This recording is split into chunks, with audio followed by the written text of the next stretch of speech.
Gör basket istället. Du har för mycket luft i dräkten. Testa! Flytkraft överhuvudtaget för att komma ner. I dräkten. Testa! Låna viktbälte där. En gång till, kom igen! Har du kul? Det vet du.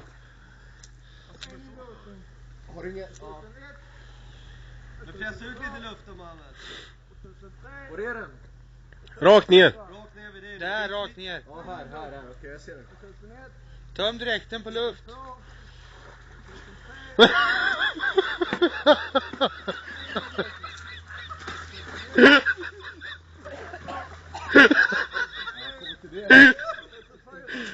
Mycket alltså.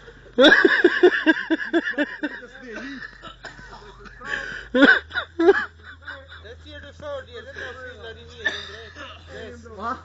Där har du fördelen med att fylla din egen väst. Att fylla? Med luft, ja. Ja, men du var fylld alltså. Men,